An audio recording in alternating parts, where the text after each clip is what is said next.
के 3 बजे हैं। कमरे में पीली बल्ब की फीकी रोशनी। चिन्नी की खांसी ऐसे लग रही है जैसे सन्नाटे को काट रही हो। मैं भाग के उसके पास जाती हूँ, हाथ उसके माथे पर रखती हूँ। आग से तप रहा है। गिलास का पानी लेकर पट्टियां बनाती हूँ, पर हाथ कांप रहे हैं। मन में डर सरसर आता है। अगर कुछ हो गया तो? डॉक्टर की आवाज याद आती है।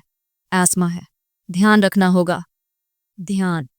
हाँ, रख रही हूँ, पर दवा वो तो खत्म हो गई।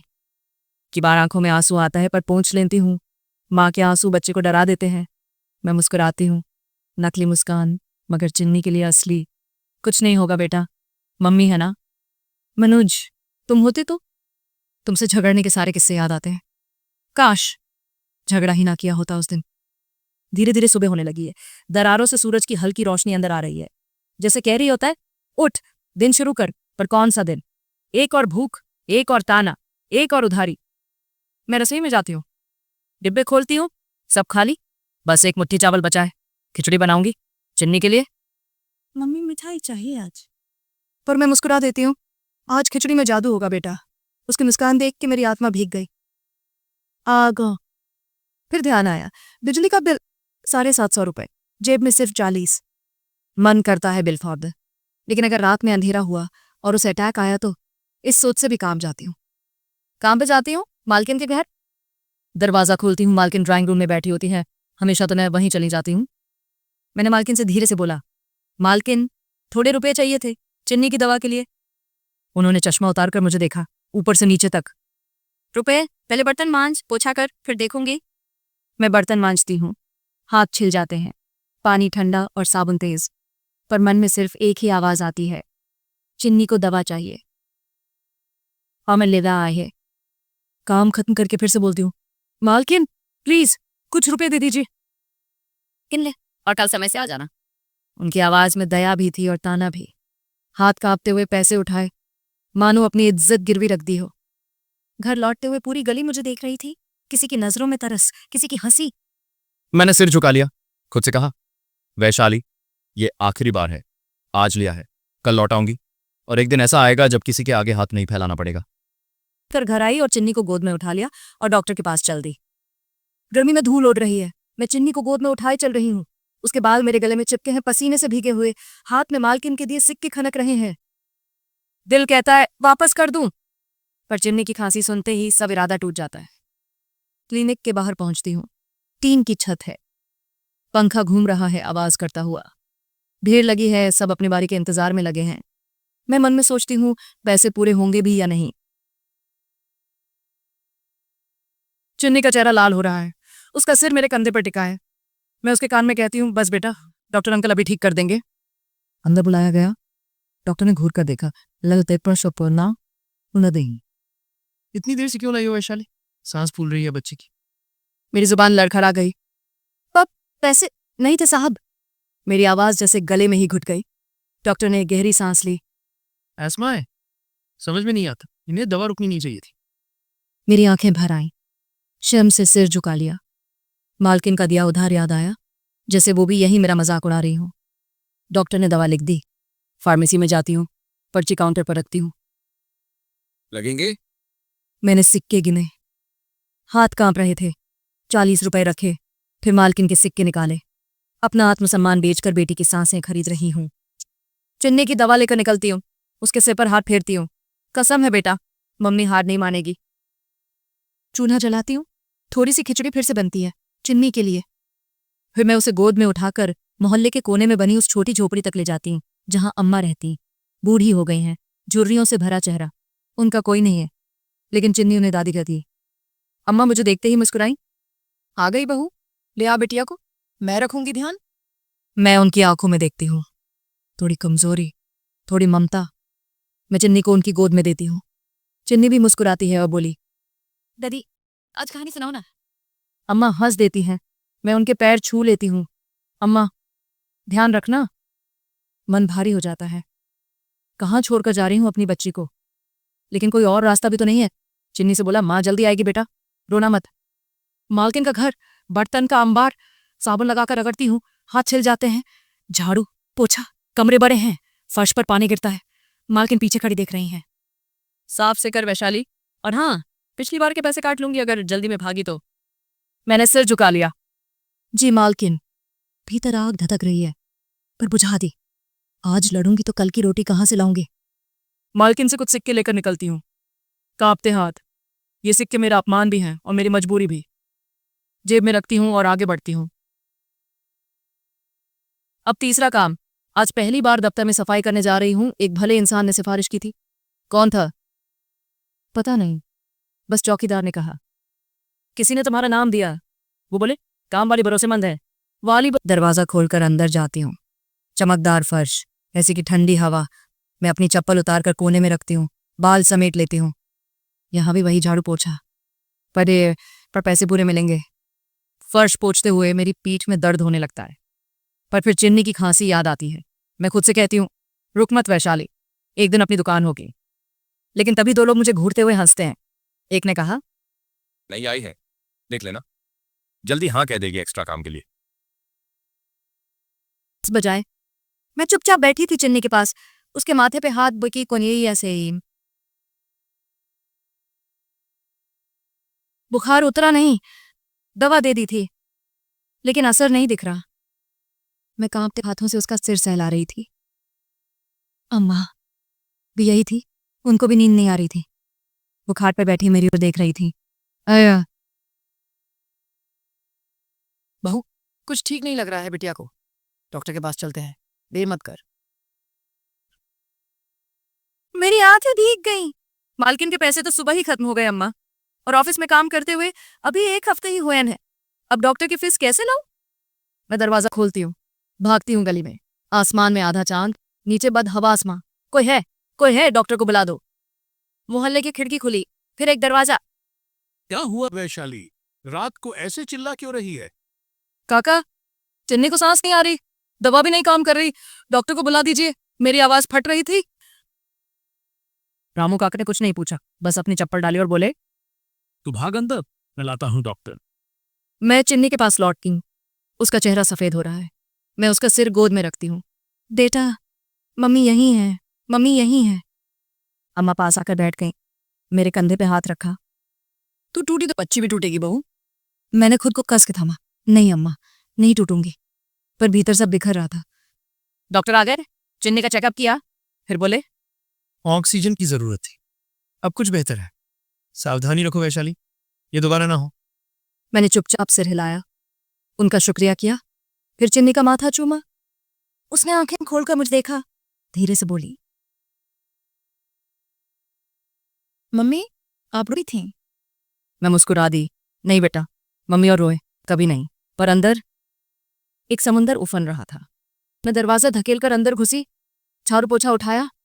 आज सोचा था जल्दी खत्म करके अम्मा के घर से चिन्नी को ले जाऊंगी, उसकी दवा का टाइम हो जाएगा। लेकिन अंदर मामला अजीब था। जार सफाई वाले कोने कोने में खड़े दिख रहे थे, फुसफुसा हो रही थी। मेरे कानों में पड़ा रहा, अगर फिर बड़ी मेरी बनती है, हमारी नौकरी करेगी एक दिन। सुना, कलेजा धक से किया, पर कुछ बोली नहीं। झाड़ू लेकर झुक गई। काम कर वैशाली, यही तेरी इज्जत है। मैं पोछा मार रही, तभी सुपरवाइजर आया। रुको वैशाली, कि कल क्लाइंट ने शिकायत की, डेस्क पे गंदगी छोड़, कूड़ेदान भी साफ नहीं, हमारा काम घटिया है। मुझे सांस अटकी, आंखें फटी। साहब, मैंने पूरा सा साफ किया था, मैं झूठ नहीं बोलती थी। मेरी आवाज थोड़ा लड़खड़ा गई। पीछे से आवाज आने लगी, हाँ, क्लाइंट गुस्सा हुआ था, हमें भी सुनना पड़ा। मेरी ही साथी सफाई वाले जिनके साथ झाड़ती थी, आज सबने पीठ घुमा ली। पर असली बात समझ में आ गई थी, तब से ज्यादा काम करती थी, तो जल्दी साफ कर देती थी। मालिक सोचता होगा, जब ही लेती है तो 4 की क्या जरूरत, स्टाफ घटाना है। मैं पहली बली थी। ज्यादा बहस नहीं, तुम्हारा हिसाब कर दो आज, और हाँ, आज के बाद मत आना। आपने लगे, झाड़ू गया, जेब में हाला, बस 1000 रुपये थमा दिए। हिसाब बस इतना, मेहनत की कीमत। सब लोग काम में लग गए, जैसे मैं कभी थी ही नहीं। कोई नजर नहीं मिलाई, कोई अफसोस नहीं। दरवाजा खोला, बाहर की गर्म हवा मुंह पर लड़ लगी, चप्पल घिसकती चली गई। चिन्नी की दवा, कल का रात अम्मा को क्या बोलूंगी? सारे बाल आंखों में पानी बनकर उतर गए। गली में पहुंची, अम्मा बाहर बैठी थी। मैंने झूठ बोलने की कोशिश के बाद पर टूट गई। नहीं अम्मा, निकाला और बहने लगे। मेरे पैरों में गिर पड़ी। अब क्या करूंगी अम्मा, कैसे जीऊंगी? अम्मा ने कांप हाथ मेरे सिर पर रखा, लेकिन उनकी भी आवाज कांप रही थी। दोनों औरतें, एक बूढ़ी, जवान, मजबूरी में एक दूसरा सहारा। मैं मलकिन के घर से निकल रही हूं, पर अब चिन्नी की दवा भी लेनी है। फार्मेसी से दवा खरीदी, पर्स में से आखिरी 500 बचे हैं। रास्ते में चलते चलते मैंने एक दुकान पर देखा, स्टील का नया टिफिन बॉक्स चमक रहा था। मैं वहीं रुक गई, उंगली से शीशे के पार उसे देखा। दिल में आवाज आई, वैशाली, तुझे तो अच्छा खाना बनाना आता है, क्यों ना टिफिन सेवा शुरू करे? मेरी सांस तेज हो गई। हाँ, मैं कर लूंगी। सब्जी, दाल, रोटी, लोग भी खुश होंगे। लेकिन अगले ही पल दिल डूब गया। पैसे कहाँ से लाऊंगी? ये सब खरीदने के लिए भी नहीं है। आज खुद के खाने को भी कुछ नहीं बचा। सर झुकाकर चल पड़ी। घर पहुंची, अम्मा दरवाजे पे खड़ी थी। उनकी आंखों में सवाल था। मैंने सिर झुकाया। अम्मा, एक बात बताऊं? बोल बहू। अम्मा, मैंने सोचा था टिफिन सेवा शुरू करूंगी। खाना अच्छा बनाती हूँ, पर यहाँ हमारे खुद के खाने के भी पैसे नहीं हैं। बहू, कोई चिंता मत कर, भगवान सब देखता है। मालकिन के यहाँ से काम करके घर आई ही थी कि अम्मा के घर पहुंची। चिन्नी खेल रही थी। बहू, आज जल्दी आ गई? मैं चुप रही, बैठ गई, कंधे झुक गई। अम्मा, मैंने सोचा था सब्जी, चावल, मसाले खरीदूं, टिफिन बनाऊंगी, पर पैसे। अम्मा ने थैला खोला, 10,000 गिनकर मेरे हाथ में रख दिए। नहीं अम्मा, ये नहीं ले सकती। मेरे बेटे की कसम बहू, ये पैसे तू ले। मुझे किसी के आगे हाथ नहीं फैलाना है। तू ही मेरा बेटा है। मेरी आंखों से आंसू गिरने लगे। अम्मा, मैं लौटाऊंगी, कसम से। उधार ही समझ ले बहू, कमा लेना, लौटाना, लेकिन आज से अपना काम शुरू कर। मैंने नोट पकड़ लिए, हाथ कांप रहे थे, मेरे होंठ फड़के। धन्यवाद अम्मा, मैं तेरा कर्ज कभी नहीं भूलूंगी। मैं किराने की दुकान गई। बहन, क्या चाहिए? चावल, दाल, मसाले, टिफिन का सामान। उन्होंने लिस्ट बनाई, मैंने पैसे दिए, सामान कंधे पर रखा और चल पड़ी दुनिया जीतने। आज से वैशाली अपना सपना शुरू करेगी। मैं अम्मा के घर से निकल रही थी, थैले में सब्जियां, मसाले। मन में डर भी था, हिम्मत भी। घर आकर चूल्हा जलाया, प्याज काटते हुए आंखें भीगी, पर ये आंसू सिर्फ प्याज के नहीं थे। उधर आज से कुछ बदलेगा, आज टिफिन बनेगा। मम्मी, अच्छा खाना बनाना। तुम्हारे लिए ही तो सब है बेटा। मैंने पहला टिफिन भरा, वो स्टील का डिब्बा जिसे मेरे स्वर्गीय पति ने दिलाया था, उसकी याद में, उसी से शुरुआत। भैया, टिफिन सर्विस शुरू की है, RS80 में घर का खाना मिलेगा रोज। तू? हम क्यों खाएं? पता नहीं क्या बनाती होगी। देख बहन, हम तो सैल्यूट करते हैं तेरी हिम्मत को, पर ऑनेस्टली हम क्वालिटी चेक करते हैं। We can't trust just anyone's kitchen. Hygiene और ब्रांड होना चाहिए। तू भी समझ। सर, एक बार खा के देख लीजिए। Sorry, not possible. हर जगह से लौटी, टिफिन भारी होता गया, दिल और भारी। रात को वही खाना निकाला, चूल्हे के पास बैठकर मैं और चिन्नी वही खा रहे थे। थे मम्मी, सब क्यों मना करते हैं? क्योंकि उन्हें पता नहीं मम्मी कितनी मेहनत करती है। आज फिर मैं थककर लौट रही थी। टिफिन का वजन कंधे काट रहा था, पर मन उससे भी ज्यादा भारी था। पूरा दिन ऑफिस घूमी, कहीं कहा तू विधवा है, तेरे हाथ का कौन खाएगा। कहीं बोले क्वालिटी, ब्रांडिंग नहीं है, तेरा खाना कोई नहीं खरीदेगा। सब जगह से रिजेक्ट होकर निकली थी। पसीने और आंसू की बू एक जैसी लग रही थी। रात हो चुकी थी, रास्ते में अकेली चल रही थी, चप्पल घिस घिस कर कमजोर हो गई थी। तभी एक झटके से टूटी। मैं लड़खड़ाई, टिफिन हाथ से गिरते गिरते संभाल लिया। सड़क किनारे बैठ गई। टांगों में दर्द था, आंखों में आंसू। भगवान, अब और नहीं होता मुझसे। टिफिन गोद में रख लिया, ढक्कन खोला। वही खाना जो कोई नहीं खरीदना चाहता था। उसे देखकर चिन्नी का चेहरा याद आया। आज भी वही खाना खिलाऊंगी, दी। तभी अचानक किसी के पैर से मेरे टिफिन को ठोकर लगी। ढक्कन थोड़ा सा खुल गया, सब्जी का रस बाहर गिर गया। मैं चौंक कर देखी। एक औरत खड़ी थी। उसकी आंखें बड़ी और मुलायम। वो हड़बड़ाई, अरे बाप रे, माफ करना बहन, गलती से ठोकर लग गई। मैं कुछ बोल भी नहीं पाई। गाल आंसुओं से भीगे थे। वो औरत नीचे झुकी, टिफिन उठाया, मेरी तरफ देखा। उसकी आवाज में सच्चाई थी। सॉरी बहन, जानबूझकर नहीं किया, खाना गिरा दिया। मैंने सिर हिलाया, कोई बात नहीं। वो औरत गौर से देख रही थी, फिर मुस्कुराई। तू टिफिन सर्विस वाली है ना? मैंने हिचकते हुए कहा। हाँ, पर कोई नहीं लेता। मेरे शब्द घुट गए। उसने मेरी आंखों में देखा। मुझे देना ये, कल सुबह तेरा डिब्बा लौटा दूंगी। मैं हकबका गई। उसने 500 रुपए का नोट निकाला। मैंने हाथ जोड़े। नहीं दीदी, 80 रुपए है बस। वो हंसी।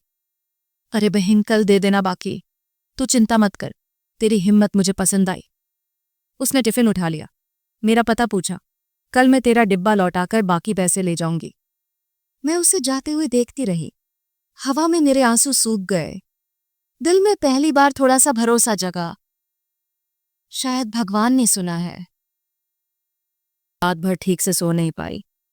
दिल में हल्की सी उम्मीद थी। सुबह चूल्हा जलाया। अम्मा बोली, आज फिर ट्राई करेगी बहू? मैंने कहा, हाँ अम्मा, हार नहीं मानूंगी। तभी दरवाजे पर आवाज आई। खिड़की से झांका, वही औरत खड़ी थी। बहन, कल का डिब्बा लौटा रही हूं, आज के लिए भी एक टिफिन चाहिए। थैंक यू दीदी, बहुत बहुत धन्यवाद। मैं ऑफिस जा रही हूं, रोजाना बना दोगी ना? हाँ दीदी, रोज। वैशाली, ये तेरी पहली ग्राहक है। अब मलकिन के घर काम भी करना है। मलकिन के घर से लौट रही थी, बहुत थक चुकी थी। बहू ऐसी रही। मैंने चप्पल उतारी, कोने में रखा वो टिफिन देखा। मैंने टिफिन खोला। अंदर कुछ था। नोटों की गड्डी, 500 के नोट। ये इतनी रकम कहां से आई? दिल धड़कने लगा। टिफिन में एक छोटा कागज भी था, उस पर नंबर लिखा था। मैंने अम्मा को देखा था। अम्मा, ये किसका है? अम्मा भी की बक्की।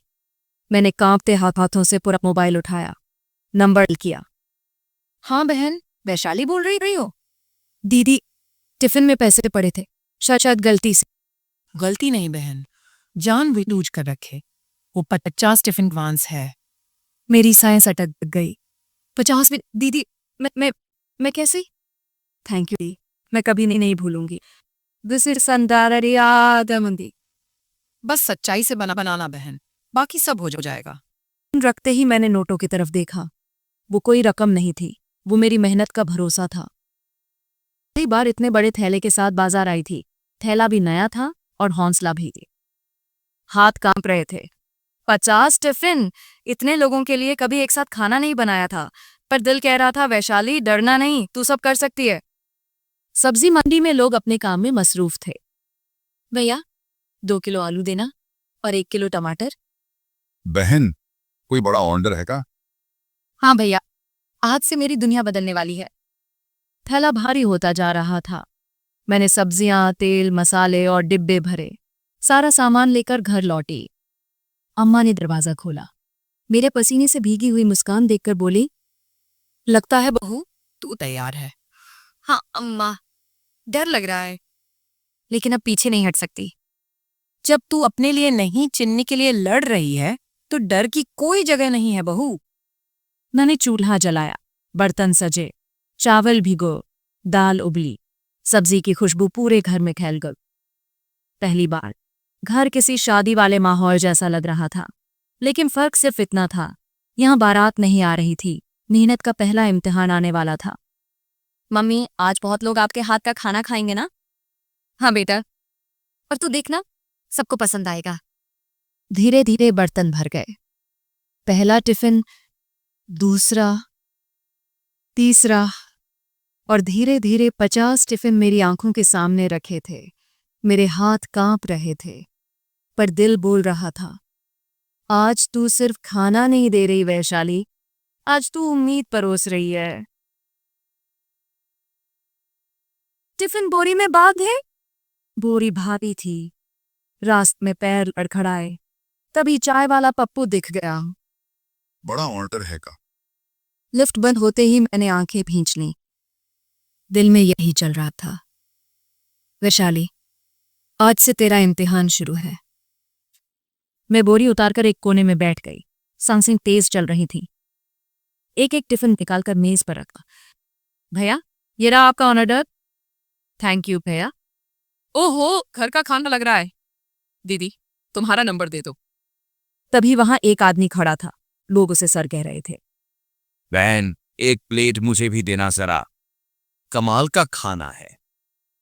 कहां से बनवाती हो? हमारे ऑफिस में 25 लोग हैं, रोजाना खाएंगे, भेज सकोगी? मैं सुन रह गई। दिल धड़का। अम्मा की आवाज याद आई। डर के आगे ही जीत है बहू। हाँ भैया, भेज दूंगी। थैंक यू भैया, बहुत बहुत धन्यवाद। रास्ते में बोरी खाली थी, लेकिन दिल भरा हुआ था। आज पहली बार मैंने खुद को मालिकिन समझा। 3 महीने हो चुके हैं ये काम करते। सब ठीक चल रहा है और अब मुझे मालकिन के यहाँ काम करने भी नहीं जाना पड़ता है। और चिन्नी, वो हंस रही। कितनी बीमार थी कुछ महीने पहले। डॉक्टर ने कहा था ये बच्चे को पौष्टिक खाना देना पड़ेगा, इलाज लंबा चलेगा। वो दिन याद आते हैं तो दिल कांप जाता है। अब चिन्नी की दवा चल रही थी। हर हफ्ते डॉक्टर के पास जाना पड़ता था, कभी पैसे बचाकर, कभी किसी से उधार लेकर। लेकिन अब इन टिफिन ऑर्डर से थोड़ी राहत थी। कम से कम अब दवाई और पढ़ाई दोनों चल रही थी। तभी दरवाजे पर दस्तक हुई। मैंने हाथ पहुंचकर खोला। वही औरत खड़ी थी जिन्होंने पहले मुझे पैसे और ऑर्डर दिलवाए थे। मैं फौरन उनके पांव छूने झुकी। अरे अरे, ये क्या कर रही हो? मैंने तो कुछ नहीं किया वैशाली, तुमने खुद किया सब। मेरी आंखें भीग गईं। नहीं दीदी, अगर उस दिन आपका हौसला न मिलता तो मैं हिम्मत ही छोड़ देती। मेरी चिन्नी, उसकी दवा, उसकी किताबें, सब आपने बचा लिया। वो थोड़ी देर चुप रही, फिर बोली, वैशाली सच बताऊं, मैं तुम्हारे पति की दोस्त थी जब वो जिंदा थे। अक्सर उनके मुंह से तुम्हारी तारीफ सुनी थी। मेरी वैशाली कभी हार नहीं मानेगी, यही कहते थे। उसके बाद जब तुम्हारा हाल सुना तो सोचा अब उसकी मदद मैं करूंगी। मैं सुन्न हो गई। दिल में तूफान चल रहा था। फिर धीरे से बोली, आपने मेरे पति का सपना पूरा कर दिया। वो हंसी। नहीं बहन, तुमने पूरा किया। मैंने सिर्फ तुम्हें तुम्हारी ताकत याद दिलाई।